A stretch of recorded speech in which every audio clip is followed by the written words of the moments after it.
पूर्व मंत्री पद्माकर वल्लवी को राज्य में आदिवासियों के आक्रामक चेहरे के रूप में जाना जाता है। लोकसभा से पहले वह कांग्रेस छोड़कर बीजेपी में शामिल हो गए, लेकिन अब उन्होंने विधानसभा से पहले बीजेपी से छुट्टी ले ली है। हालांकि अभी ये बात तय नहीं है कि वो दोबारा कांग्रेस में शामिल होंगे या नहीं।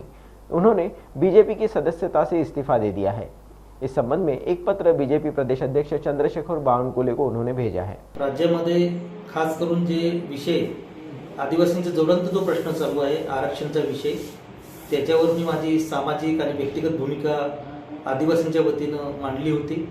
एकंदरीत महाराष्ट्रामध्ये जी चर्चा आणि हा जो गंभीर प्रश्न दिवसेंदिवस वाढतोय त्याच्यामध्ये सरकारने अद्यापही काही कोणती भूमिका घेतलेली नाही आणि म्हणून मी आदिवासी नेता असून आदिवासींच्या प्रश्नावर आजपर्यंत चळवळीत काम केलेलं आहे।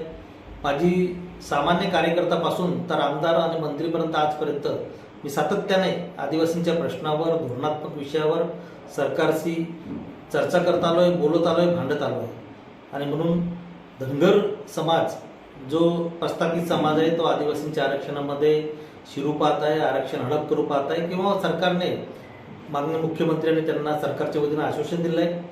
त्या घटनेचा निषेध म्हणून मी माझ्या पदाचा भाजप पक्षाच्या सदस्यत्वाचा राजीनामा देत आहे आणि जे यापुढे माझी जी भूमिका राहील ती संपूर्णपणे आदिवासींच्या बाजूची, नंदुरबार जिल्ह्यातल्या जनतेच्या प्रश्नांसाठी, महाराष्ट्रातल्या लोकांच्या प्रश्नांसाठी मी नवीन भूमिका, नवीन पक्ष किंवा नवीन जो विचार, राजकीय विचार घेईल तेव्हा मी स्वतंत्र जाहीर करेल।